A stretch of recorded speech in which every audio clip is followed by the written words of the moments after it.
함께 가정예배 하나님 앞에 드리도록 하겠습니다. 하늘에 계신 우리 아버지, 아버지의 이름을 거룩하게 하시며 아버지의 나라가 오게 하시며 아버지의 뜻이 하늘에서와 같이 땅에서도 이루어지게 하소서. 오늘 우리에게 일용할 양식을 주시고 우리가 우리에게 잘못한 사람을 용서하여 준 것 같이 우리 죄를 용서하여 주시고 우리를 시험에 빠지지 않게 하시고 악에서 구하소서. 나라와 권능과 영광이 영원히 아버지의 것입니다. 아멘. 사도행전 8장 32절에서 36절 말씀, 읽는 성경 구절은 이것이니 일러스되 그가 도살자에게로 가는 양과 같이 끌려갔고 털 깎는 자 앞에 있는 어린 양이 조용함과 같이 그의 입을 열지 아니하였도다. 그가 굴욕을 당했을 때 공정한 재판도 받지 못하였으니 누가 그의 세대를 말하리요. 그의 생명이 땅에서 빼앗기미로다 하였거늘. 그 내시가 빌립에게 말하되 청컨대 내가 묻노니 선지자가 이 말한 것이 누구를 가리킴이냐? 자기를 가리킴이냐? 타인을 가리킴이냐? 빌립이 입을 열어 이 글에서 시작하여 예수를 가르쳐 복음을 전하니 길 가다가 물 있는 곳에 이르러 내시가 말하되 보라 물이 있으니 내가 세례를 받음에 무슨 거리낌이 있느냐? 여러분, 예수님 비유 가운데 씨를 받아들이는 밭, 즉 토양에 관한 말씀이 있습니다. 어느 날 농부가 들에 나가서 씨를 뿌립니다. 씨앗은 4종류 땅에 떨어집니다. 길바닥, 돌 위에 덮인 얇은 흙, 잡초와 가시덤불 속, 그리고 좋은 밭이었습니다. 이 가운데 씨앗이 자라서 곡식을 맺는 땅은 좋은 땅입니다. 이 이야기를 들으면서 여러분 마음에 어떤 생각이 듭니까? 씨앗이 하나님의 말씀이라면 좋은 땅은 누구일까? 어떻게 하면 좋은 땅이 되어서 곡식을 맺을 수 있을까 하는 생각인 줄로 믿습니다. 사도행전에 보니까 예루살렘의 사도들을 통해서 복음이 전해집니다. 같은 복음에 대한 반응이 참 다양합니다. 사도들의 말을 듣고 자신의 집과 땅을 팔아 그 돈을 다 헌금하는 사람들이 있었습니다. 반면 가짜로 헌금하다가 죽은 사람도 있습니다. 또 사도들이 안수할 때 성령이 임하시는 모습을 보고 사도들에게 많은 돈을 주는 사람들도 있습니다. 자신도 그런 능력 하나 가지고 싶었던 거죠. 복음을 듣고 깨닫지 못한 사람들은 모두 그 복음을 자신의 이익을 위해서 쓰고 싶어 했습니다. 사도들이 전하는 복음은 다 같은 한 가지인데 말씀을 들은 사람들은 다양한 반응을 보이고 있습니다. 왜 그럴까요? 마음밭이 다르기 때문입니다.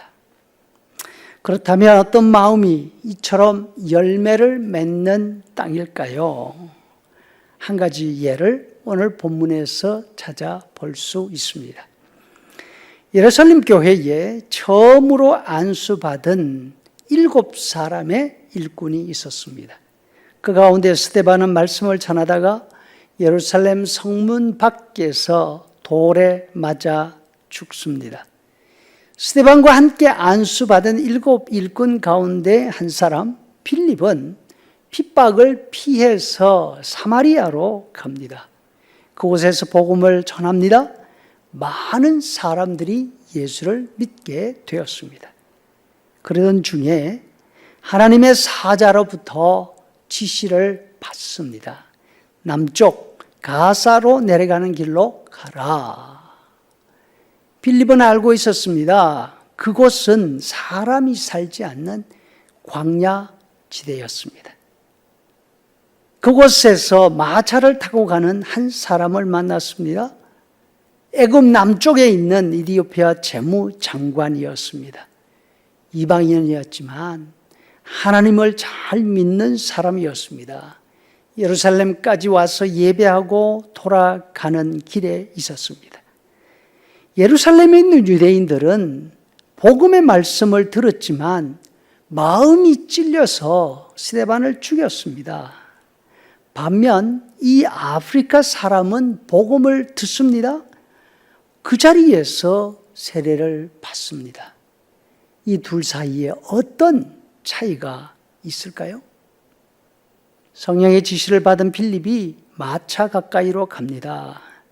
그 사람이 성경을 소리내서 읽고 있었습니다. 대단한 열정 아닙니까? 흔들리는 마차 안에서 성경을 읽고 있습니다.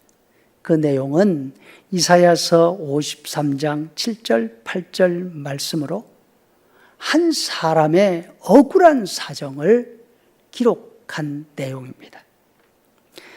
성경에 나오는 사람은 도살장으로 끌려가는 양과 같은 처지에 있었습니다. 그런데 울음소리 하나 내지 않습니다. 비참한 상태에서 억울하게 죽음을 당합니다. 저렇게 죽으면 누가 그 억울함을 기억이나 하겠습니까? 이디오피아 사람은 이사야의 이 말씀을 읽으면서 세상에 이런 억울한 사람이 있을 수 있나? 이 사람이 도대체 누구일까? 왜 이렇게 억울한 죽음을 당해야 할까?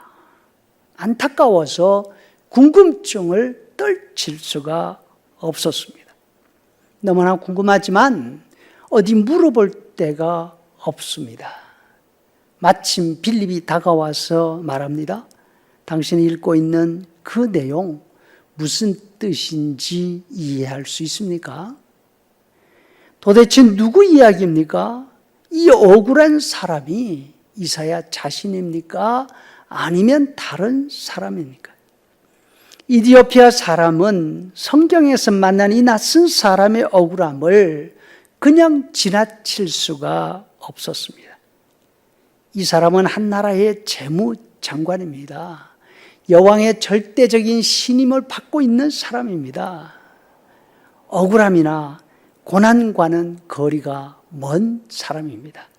그럼에도 불구하고 억울한 죽음을 당하는 이 사람의 이야기를 읽으면서 그냥 지나칠 수가 없었습니다. 빌립이 그 사람의 그 마음에서 시작해서 예수님에 관한 말씀을 가르쳐 주었습니다. 빌립의 말씀을 듣고 예수님의 죽으심과 부활을 이해하고 믿게 됩니다. 세례를 받겠다고 했습니다. 믿음의 열매가 확실하게 맺혔습니다. 말씀을 받고 결실할 수 있는 좋은 밭, 그 밭은 어떤 밭일까요?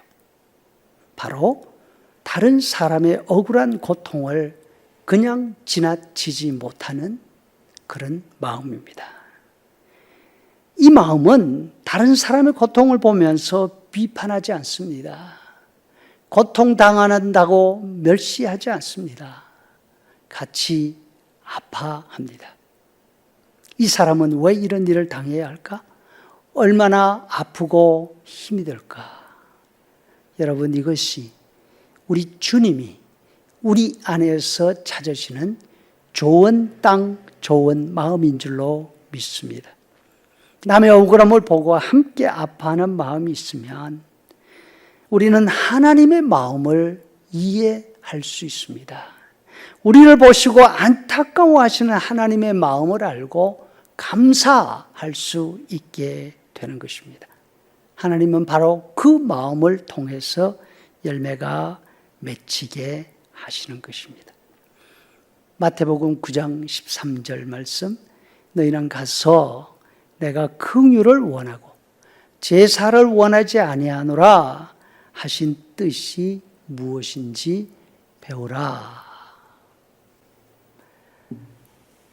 이제는 우리 구주 예수 그리스도의 은혜와 아버지 하나님의 크신 사랑과 성령의 인도 교제에 충만케 하시니 예수님의 마음을 닮은 부드러운 마음, 긍휼히 여기는 마음을 가진 사랑하는 성도들의 머리 위에 영원토록 함께 있을지어다. 아멘.